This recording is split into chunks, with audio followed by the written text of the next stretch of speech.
Welcome to the Embodied WOMBAN podcast with me, Rebecca Wilson. An embodied experiential space for you to drop deep into the wealth of wisdom within your being and activate a fuller, richer you. I am a feminine awakener, thought leader, embodied business doula, sacred business midwife, healer, and all-round medicine woman.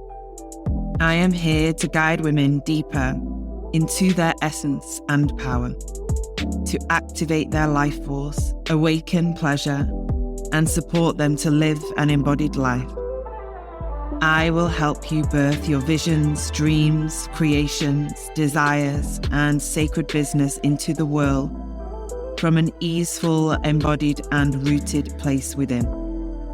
My work supports women to become more available for life, love, relationship, connection, creation, pleasure, and wealth. I will activate you into self-leadership and self-mastery to truly live an embodied and awakened life. Welcome on the journey, my love.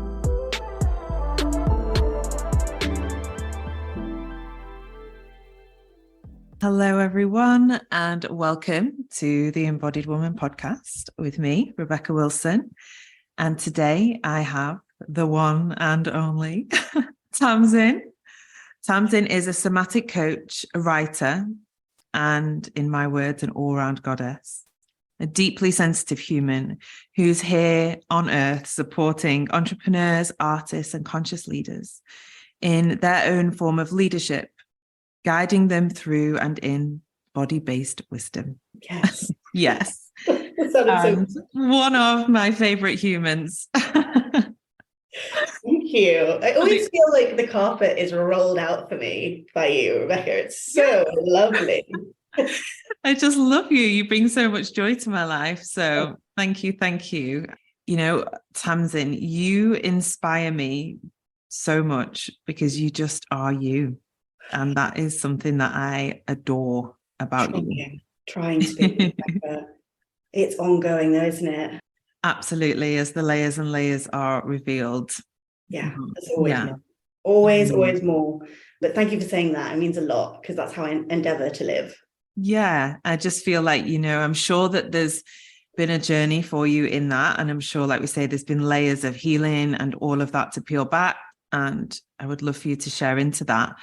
But that piece just around, you know, you show up as you and you just this glorious voice in the Instagram world and hello, darling. And I just think there she is, drinking her tea, having a walk, sharing her things. And I just think, you know, in a world that's just so consumed with lots of other things, that authentic sharing of the self moment to moment, because of course we're multi-dimensional and we shift all of the time. It's just a breath of fresh air. So I really value it. Thank you. It's so interesting because I've slightly stepped away from Instagram because I want to go deeper. I want people to see more. And so I'm really in this very interesting phase of letting my writer self come through a lot more. You know, that's my background is writing personal essays and just sharing from the heart. And Instagram, I feel like I've fallen into the trap a bit of what I should be doing, you know, or what other people might want, or what's going to convert, or, you know, that stuff. And I'm at the moment with this, I mean, talk about nervous system based living and business and, you know, living from our deepest truth. It's I want to write real emo, sensitive, deep stuff about what is really going on in my life. Because it's not stuff you're going to see on Instagram every day, the stuff of real life. I'm hungry for it. So there's more to come. I'm here for it. Yeah, that hungry for more piece is really interesting. And I sense that if you're feeling that hunger, that it also, you know, lives in the field of other people too. And it's a collective experience of this illusionary space of the Instagram and this potential fake expression that can be shared upon there. And how can we share, like I say, that multifaceted, multidimensional aspects of the whole of who we are on a grid with a certain amount of characters. And I've definitely journeyed recently that same piece around, oh, what's trending and what's the vibe these days and what's everybody else doing. And, or if you did a video like this or a reel like that, then, that's what people want. And I'm like, but what do I want? Yes. What do I want to create and want to share? Yeah. And, some of the themes that go on, I can get on board with, and you'll see that, in and around my Instagram feed, but there's other bits that are just not aligned for me. And I'm like, even if I did it, it would be like so awful because it would be so out of alignment that it wouldn't even arrive to anyone anyway, because it just, it has to. The piece for me that I've started to unravel even deeper in this is like, well, what are the core values of my business, of my brand, of the spaces that I create? What are the core values of me, of a human and a person? And all of my teachings are very deeply rooted in like everyone becoming more of themselves. So it's not about becoming more like me as a facilitator or somebody else that's on a billboard or some kind of mannequin in a shop window or whatever else. It's like, how can we find more the truth of you? And so that is a very different way of delivering a message and content. And it's that evoking experience and curiosity and opening things in people that you're not going to find when you're just following a trend. You have to step out of the trend because the trend is the pattern. Oh. And we're here to break patterns in people. Ooh, so, say that again. Yeah. The other day it came to me, pattern disruptor. That is so good. The trend is the pattern, and we're here to disrupt the pattern. Oh my God. Yeah. Yes. But it's like there's so much noise. And the coming away from Instagram for a couple of months and really deeply listening in.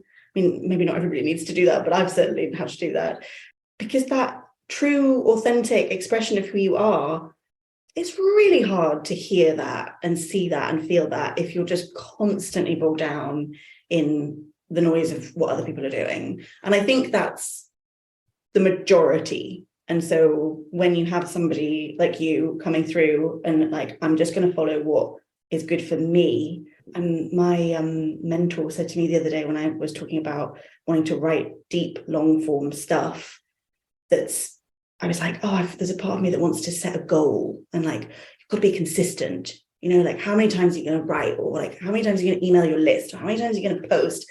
I was like, that just feels, that feels heavy. I don't like that. And then when I was like, maybe a goal, honestly, it feels like the most obvious thing in the world, but it was like a light bulb going off for me. What would it be like to set a consistency goal for myself of sitting down to write beyond journaling, like sitting down to write something deep and true for my own practice? Because I wanted to make a commitment to my creative expression for me. And I've got goosebumps just saying that. And she said, that sounds very regenerative. I was like, it's one of those words that I've heard people use and been like, whatever, like, I don't even know. It just doesn't even land in my body. And finally it did. And I was like, oh my goodness. Marketing, sales, whatever you want to call these things, self-expression, like content, inviting people into our worlds, opening them up, whatever, doesn't have to be extractive, which it has felt like for me a lot. And to finally say, and it's an ongoing journey, obviously, I'm not doing that anymore. Like, what would it feel like for it to be regenerative? Let's play with that. Yeah. Yeah. And speak into what does regenerative mean for you, just so that everyone can really feel into that. Yeah. It's nourishing. The creative practice, the practice of making the reel or writing the post or writing the longer form thing or recording the podcast. I love doing these. These are regenerative. I never feel depleted after a podcast, a rich conversation. It's self-sustaining. The work in and of itself is the reward, not the likes or the conversions or the whatever. It's the act of doing it feels good enough to keep wanting to do it. And that just feels so new when it comes to anything to do with, I'm going to say, marketing. Yeah. So it's kind of reimagining what those things can feel like. And we're all doing it at a different pace. I mean, your work, it's like you get marketing and sales and all of these pieces from a deep level where you've never even, I don't know, maybe I'm just guessing, I could be wrong here, but you've never even played in the bullshit.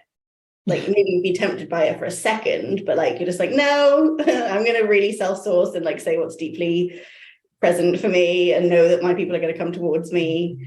Like, oh yes, if only we could all do that without having to get lost in the noise and the rubbish.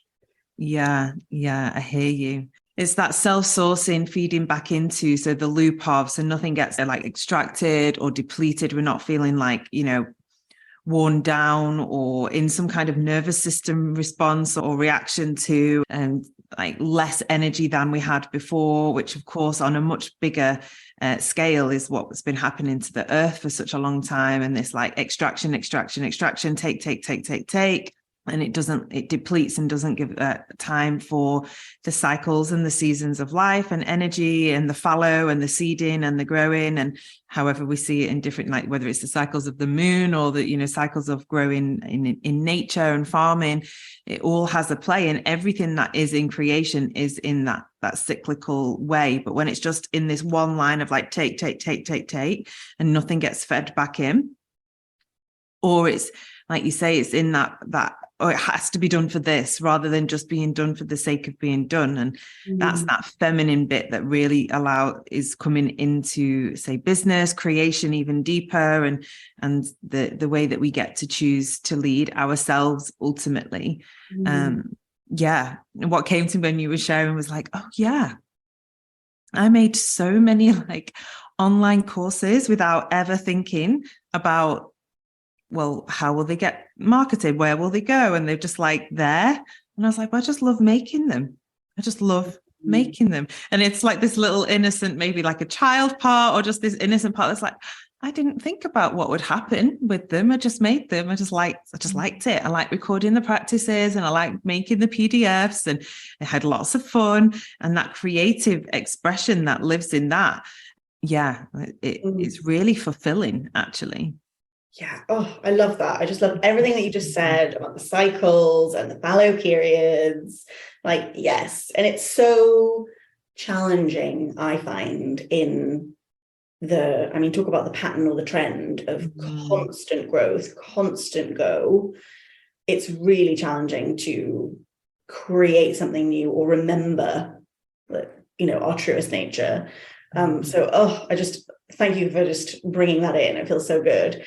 And it's so interesting that you say that it's like a younger part that's been creating your courses and just like having fun. And like, of course.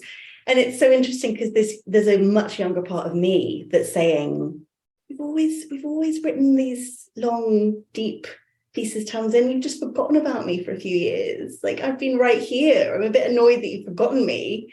Because this has always been me. And it's like I've been thinking, if it's that easy, it can't be, it can't possibly be good enough. There has to be struggle.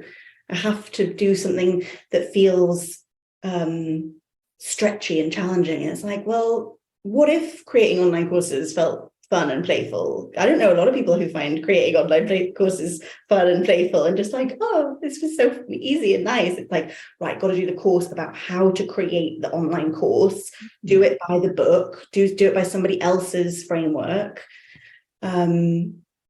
So the idea of reconnecting with younger parts who, like, so often it's like, oh, the younger part maybe is popping up to be a bit troublesome and they're upset and they need our attention. But like, yeah, what about the younger parts that are like, hello, we used to love painting, let's paint together. And we love dancing, let's dance. Like, they've got such incredible wisdom and messages for us as well. Yeah, we're so much more like aligned and open in our intuitive nature, I guess, when we're children. And that idea of, well, this just goes with that just because it does, because it's a feeling, and we're just following the body-based feeling, we're following our intuition, we're following that creative impulse that comes. And I just had a flashback of, I used to get these massive like folders, big art books and just make like collages. And like, I was obsessed with making like art, just like, getting all these different bits and then like making these picture collages. And there was just like no end goal in sight for them, or like no intention even behind them. It was just like to create, to make art. And I actually remember I did this big project for school, and it was all like, and I'd like written on pieces of paper and cut it out and stuck it on other bits. And these big, massive collages, this whole book full of them. And it was at a time where I think, showing my age, where computers were like coming more into school. And I got really low grade on it. And I was like devastated because I hadn't used any typing. I'd handwritten all of the bits myself, and like bubble letters and all these different ways of writing. Just remembering.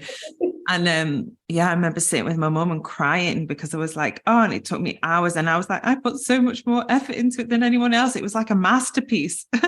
And because I hadn't used the computer and like typed, and I hadn't showed my ability to type, I got a really low grade. And then I was just like broken. But then I was like, how can I use that and still be creative? So I'd like type little bits on the paper and then print them out and cut them out, make them into bubbles and cut the bubbles around them, and then stick that in just over my own handwriting as a way to be like, I will not conform to typing a black and white piece of paper. It will be fabulous.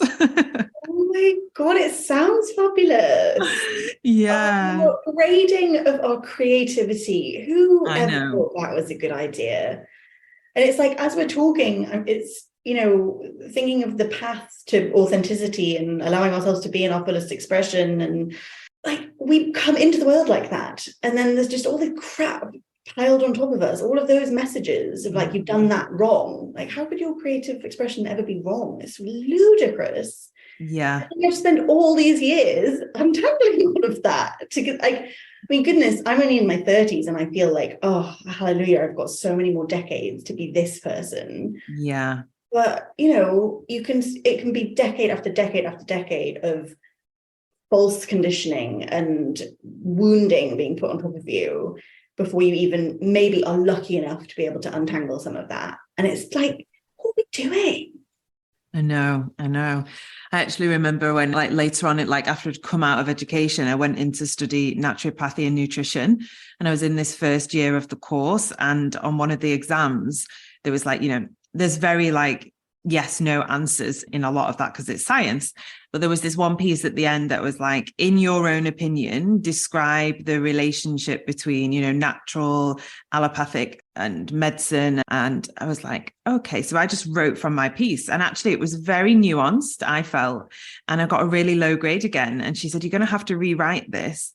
And I remember by that point, luckily enough, I'd had my own awakening. And I was like, absolutely not. That will not happen. How can you grade me on my opinion? You cannot possibly give me 10 out of 10 or 5 out of 10 on what you've asked is my opinion. You're not asking for fact or truth or a scientific based, study. You're asking for my opinion on it. And because the opinion doesn't match the status quo of like either, medicine or naturopathy, it was this kind of real kind of conversational piece. And I was like, no. And then I was like, I will not continue this course. I was like, no, I am done. I'm out. I thought I cannot be part of a system that's going to do that to me. I've just done so much of the unraveling around that already. I thought, well, if this is where this is going, this is not for me. Yeah. No, it feels, I'd love to know your opinion on this, but it feels like this moment in time is the unraveling of old systems and structures that I feel that more and more people are saying, oh, well, this doesn't work at all for humanity thriving. Like this, the systems of governance, the systems of healthcare, the systems of education, like this is just not, the online space is like, I kind of think of it as like a Wild West kind of space. It's very experimental in many ways. And there's lots and lots of mistakes being made and lots of clearing up of those mistakes and some not clearing up. But it feels like a playground for experimentation a lot of the time, which comes with good and bad. But yeah, I'd love to know your thoughts on just like this moment with the eyes opening, it seems, into those systems and structures. Yeah. And of course, it's the systemic issues that are the ones that get carried through and through, and, like the family system, or our, on a micro level, and then system of the culture or the collective, the systems of education, of religion, of government, they're everywhere. And the systemic piece is when it gets like passed down time upon time upon time upon time, and it affects the whole system. So we can hear that in medical terms, can't we? Like systemic problems. And that is when it is like rooted in the whole piece. So when we start our own healing, ultimately we're stepping out of the system of our family and the patterns that have been inherited and passed down, and just being taken on as true, as right, as something that we all do because, oh yeah, that's what we do in this house, or this is what we believe in this family. And when we start to ask those questions, that's when the systems and the structures start to dismantle and break down. And those questions, I find, are always birthed through curiosity, and curiosity can only be alive when creativity is alive, because to be curious is to be creative. So when we are blocked or distorted or held back from our own creative power and the creative cycles and energy that live inside of us, we are blocked from curiosity and we're blocked from questioning. And it's only when we're curious enough to ask questions do we start to see other potentials and possibilities of something that we've once held to be believed to be true. Absolutely.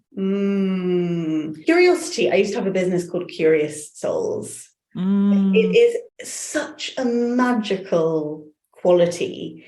And I always like creativity, curiosity, compassion, courage, all these like C words that in internal family systems, they talk about these C words. When these are present, we know that we are in our wholeness. Our truest self is online, and we don't have, it's a really interesting way, because people are like, I don't know when I'm dysregulated or when a different part is showing up. It takes time to like have that nuanced understanding of our own systems and who's here. And, I mean, God, if you'd said inner child to me 5 years ago, I would have been like, what are you talking about? Like, do you want me to go and like do a painting? I don't know what you mean. There's no child here. Yeah. But actually it's like, okay, can we look at the opposite of those things rather than constantly looking for, I'm anxious, I'm stressed, I'm depleted, I'm whatever, that shows us all is not well. It's like, okay, if curiosity and creativity and compassion and courage are here, this is the baseline. This is where we want to be operating from as much as possible, ideally. I mean, obviously, we're going to go into those states. That's human, and we need those states. But I find a lot of people I work with, and I'd be so curious to know about you as well, that the base, we don't know where curiosity or creativity are. That baseline is not, it's maybe accessed occasionally, but it's not the norm. And it seems to me like when we're there, oh my goodness, that's when we're in our leadership. That's when, like you say, we can question, we can imagine a better future. But that really can't come when we're just constantly in survival states and there's younger parts of us triggered. And like, we can't, I mean, I love my inner 5-year-old, but she cannot be running my business. Yeah. Or the show. As much as she would like to. She would claim to state otherwise. Honey, I am here to rule the show. And you're like, no, little 5-year-old me. I've got you on your reins. Yeah. It's that piece of coming from closed mind to more open-mindedness. But of course, that if we can visualize that piece around like when we're in a closed mindset, curiosity and creativity don't really live there. We are in survival. We're grasping, we're holding on to an identity, a belief, a situation, a place, a person, a feeling, an emotion in order to stay in the self-perceived state of safety.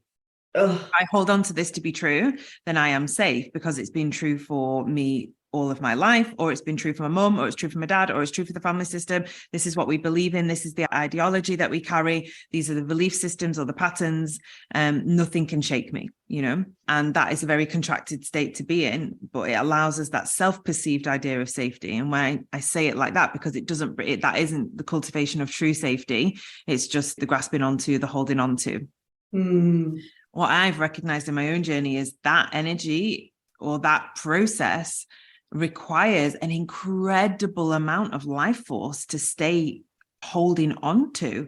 And that is also where the creation energy and that flowing creativity doesn't flow. It gets blocked and gets stuck in that like clamped fist. Yeah. And as we begin to open the parts of ourselves with those more curious moments, or starting to ask questions or inquiry, or just getting, like curious about, I wonder why I do think that, or I wonder where that came from. This like tight grasp of the fist starts to open and things start to unravel. And we go from this closed, fixed mind state to this more open, nuanced space of it could be this, it could be that. There's possibility of this, there's potential of that. Who knows? I'd like to get curious about that. Maybe we could unravel that a little deeper. And those conversations start to arrive. And I definitely see this on the journey with the women that I support. And then there's an interesting piece in that space where it's like, oh, there's no answer. Where are we going with this? I'm like, I don't know. We just had a really wonderful conversation. Lots of things moved. And I'm sure that you will inquire some new ideas about yourself and about life, and it will serve you in a way. But, at the end of a session or the end of a retreat or immersion or a course, there's not like, and you will have done tick, tick, tick, the bullet points of. It's kind of like, you will open up space to be able to hold polarity more, to hold nuance more, to understand the many facets and shades of life and its experience, your emotions, why you possibly feel the way you feel about something, and how you can bring in a different reflection into that to shift or alter your experience. It also translates outside of ourselves into that piece around you're better able to hold other people in their nuanced state. And for me, this is where peace lives, because it's like, oh, I hear that you believe that, and that is absolutely true for you. That is so wonderful. I actually believe something very different, and that's okay. Nobody's right, nobody's wrong. We just hold different views, different opinions, different energies. And we're all here, in a very macro expression of the universe, to hold very different points of view and energy and expression to create that multifaceted experience that is universal. If we all just held one truth or one belief, like what would happen? Oh my God, you're blowing my mind. Welcome to the nuanced combos.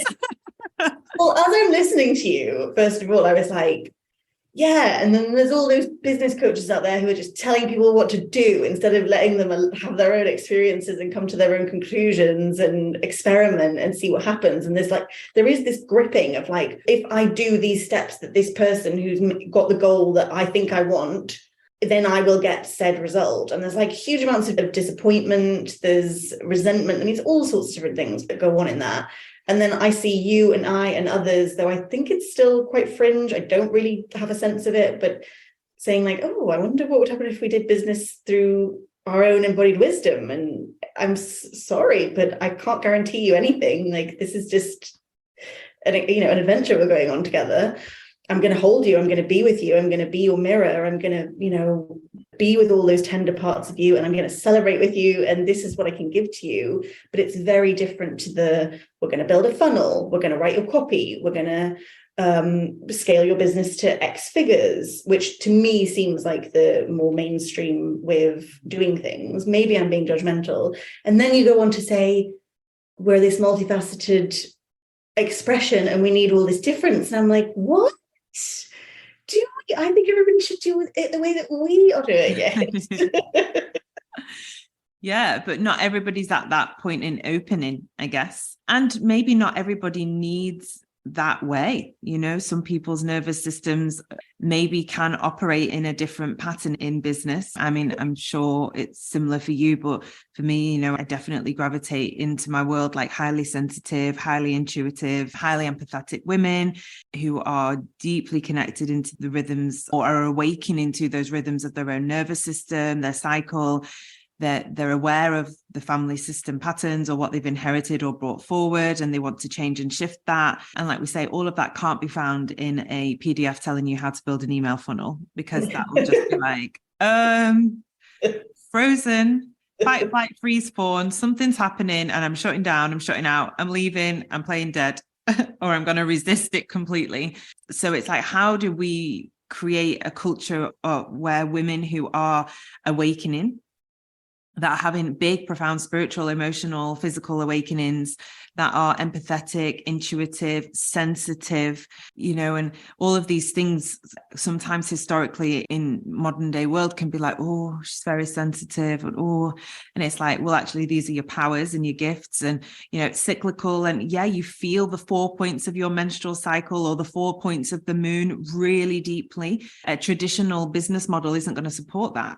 So how do you create something that, aligns to the authenticity of your needs and your expressions in different points of your cycle, different points of your life, different points of the moon, whatever we connect to as a cyclical expression? And that for me is like, that body-based wisdom, that you spoke about, the body-based wisdom, the body-based business, and nervous system healing and regulating and self-sourcing. And that is all needed for, I know for the women, the clients that step into my world, that is what is needed for them to step forward in their version of creation, leadership, art, business, space holding, healing. And first of all, the top layer of it is the dissolving of that patriarchal way of like, right, let's just go.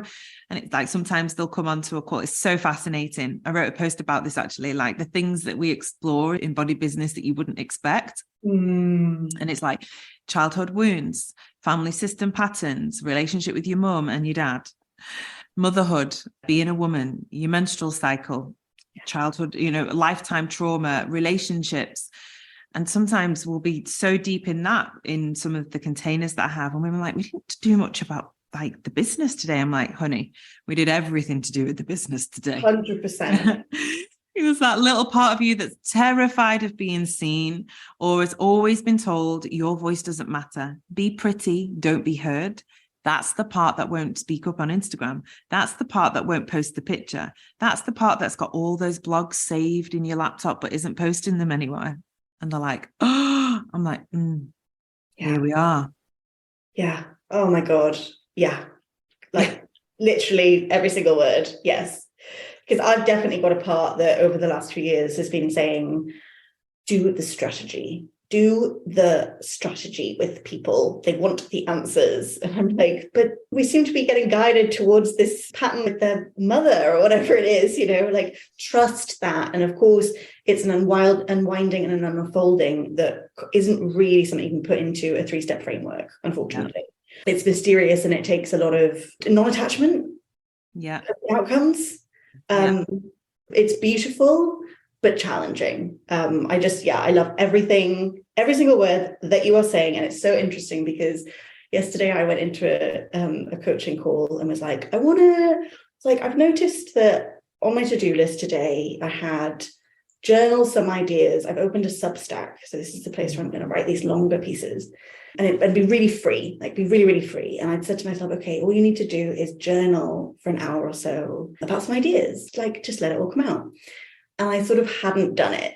For some reason, I just I'm just going to go and clean the kitchen.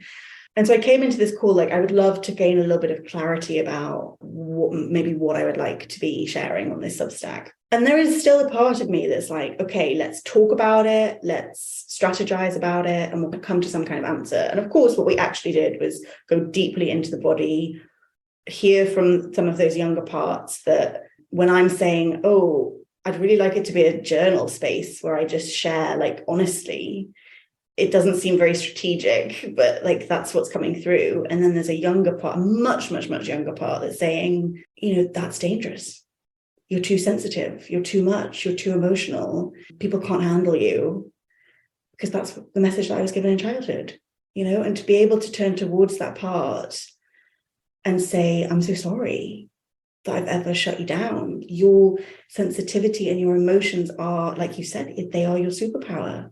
That healing, then, oh, look, I'm able to write the piece, share the piece, whatever it is.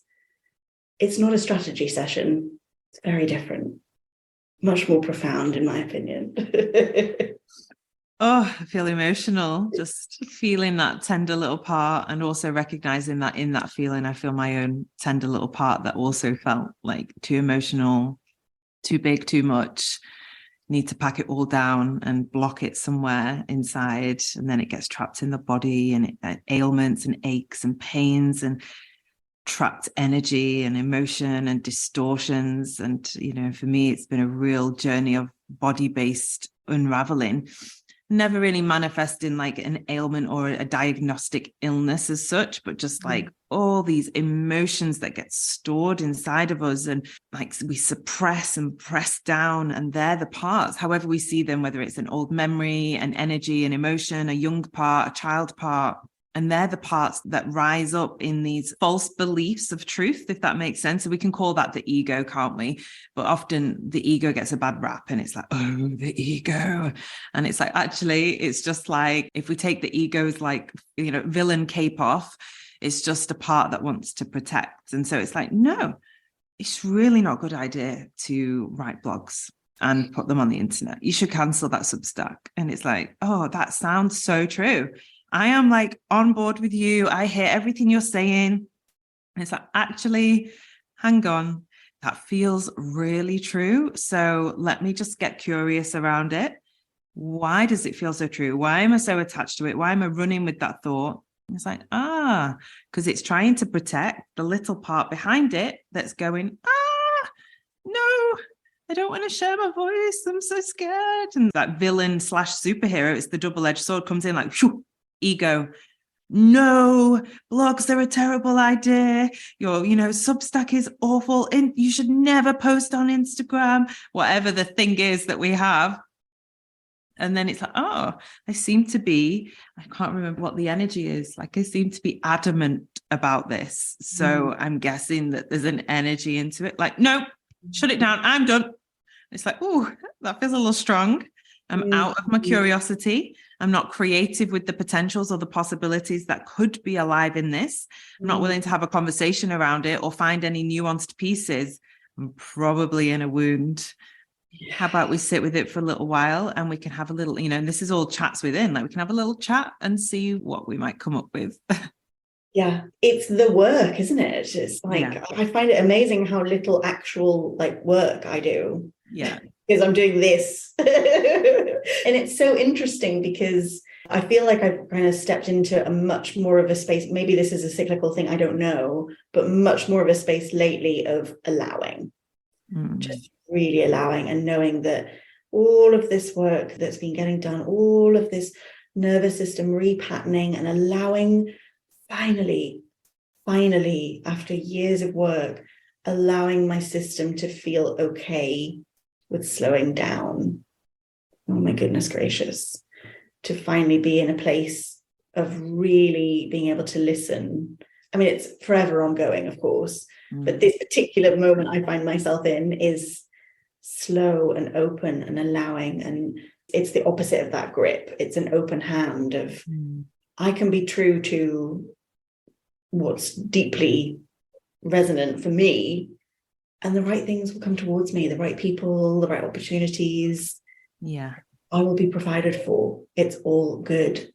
That feels really special. But my goodness, like chatting in this way about all of this stuff, like I've been sober. You kind of mentioned like it didn't come up in any particular ailments for you.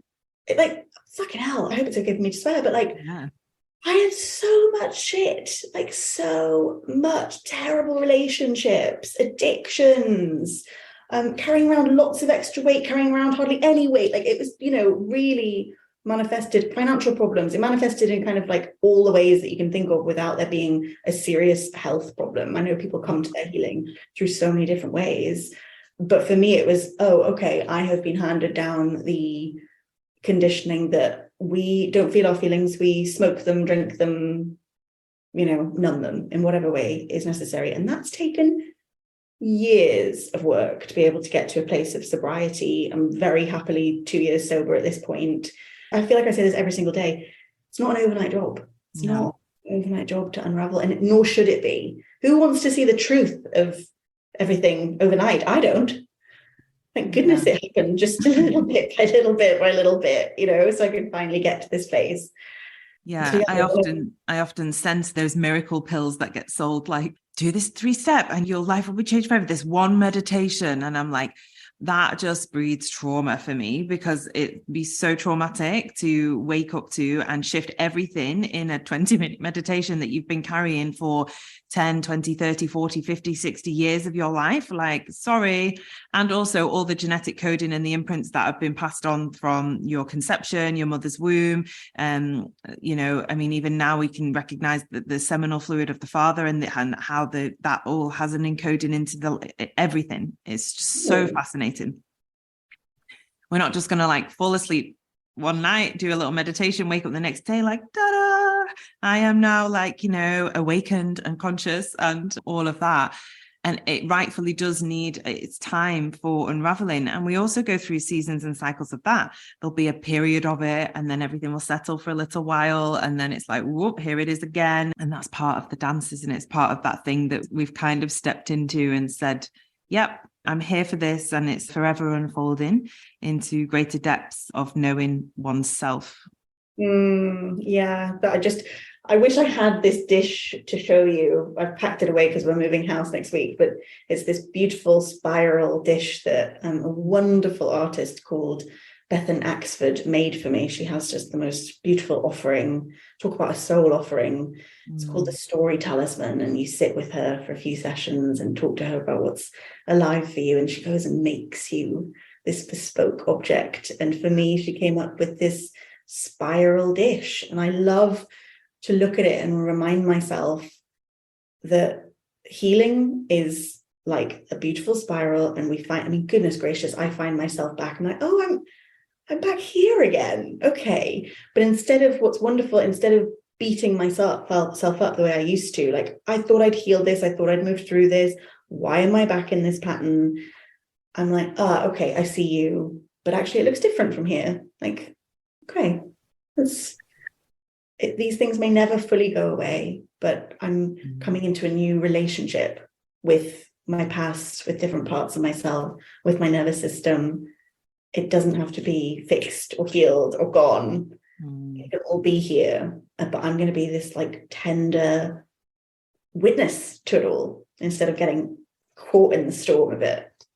Yeah, so beautiful. I use that analogy a lot, that spiral piece. And, you know, at the beginning of like that, when we spoke into that, when we're tightly bound and wound, and our nervous system ultimately is like, you know, in some kind of reactionary space, it's that really tight, coiled bit of the spiral, and we start to heal, to move, to express, to integrate, and we move up the spiral as it's getting bigger and wider.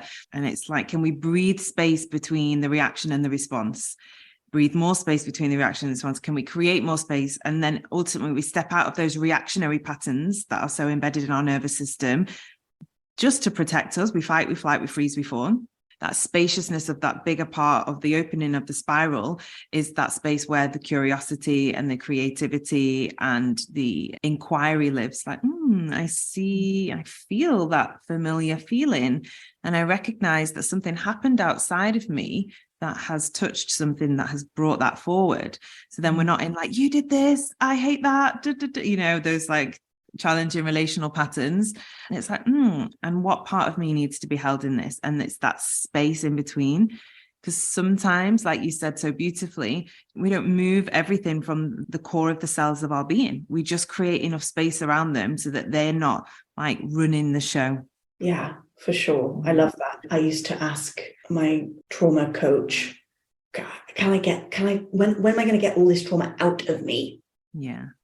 You know, there's so much just false information about how we operate as humans, and the idea that we can get rid of or release or any of these things like out from us. It's like it's bad or wrong and we want it out.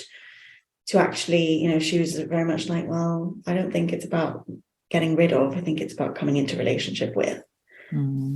Oh, doesn't matter how many times I shake, or shaking is great. I love it. I love all the somatic practices.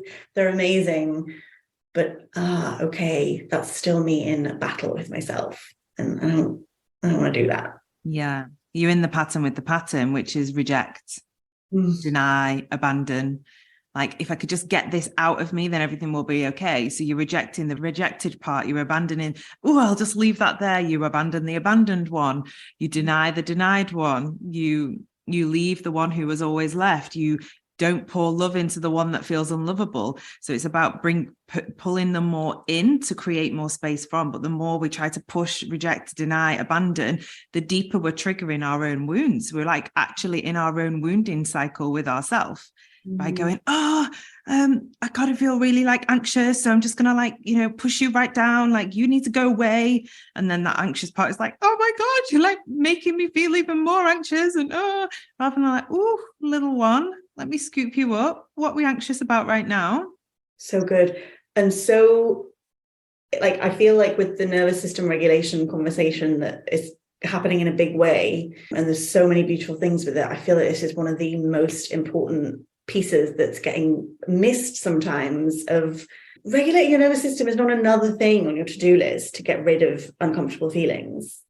It's not just like even more tools that you can add in to rid yourself of anxious feelings or shut down feelings or anything in between. The nuance of actually being able to recognize those responses and love on them, it's such a journey for me. I've still got so much learning to do about all of these pieces, but it feels like a really important piece that's like, oh, I think maybe, a year or two ago, I was still approaching it as, right, what tool can I pull out to change how I'm feeling, rather than inquiring about what's going on underneath, because there's so much incredible wisdom there about the direction to take my business or my life or my pricing or my whatever in whatever might be going on at that moment. And so much of it is coming into relationship with ourselves and coming into relationship with others. Like, we're not all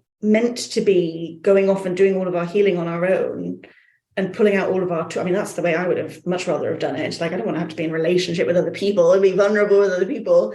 Just give me a tool. I'll go and practice the tool.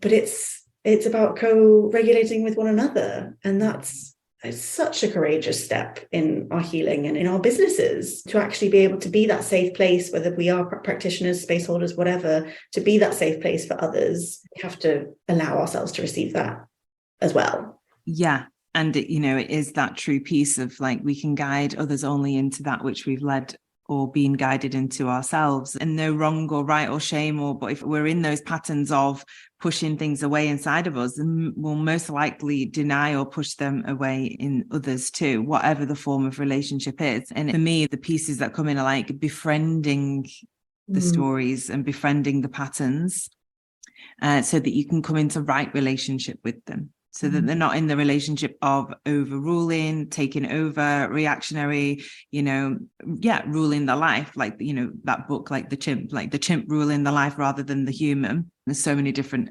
analogies.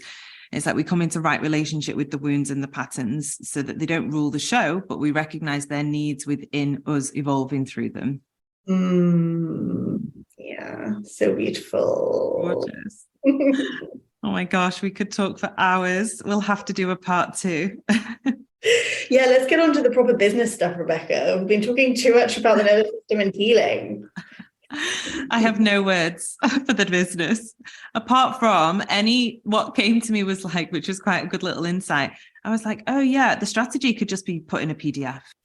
You could just send that out, write it out in a PDF. One time you write it out, you send it to all of your clients. I said like this, and they're like, oh yeah, I could just write that thing out and tell them when they're asking those kind of questions, I'll say, just look at PDF, whatever, in section, whatever of the course.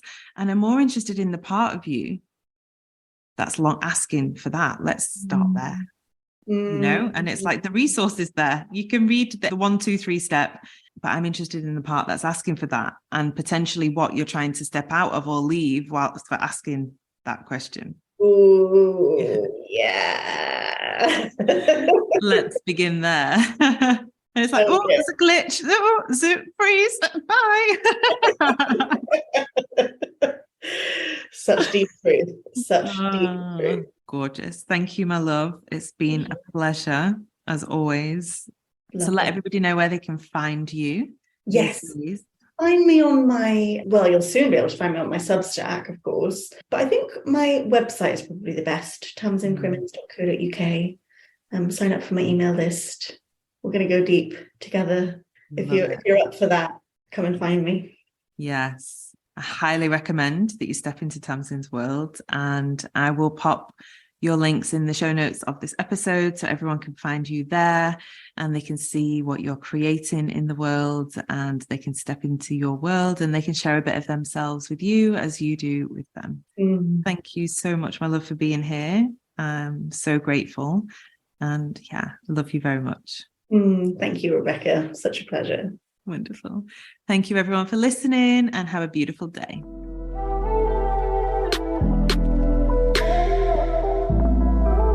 Thank you for joining me on this journey today.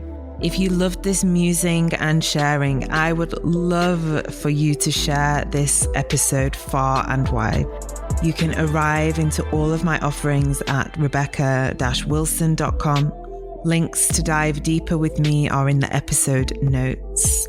Remember, my love, you are here to be the fullest, most potent, powerful, embodied version of you. I am here to guide you into that.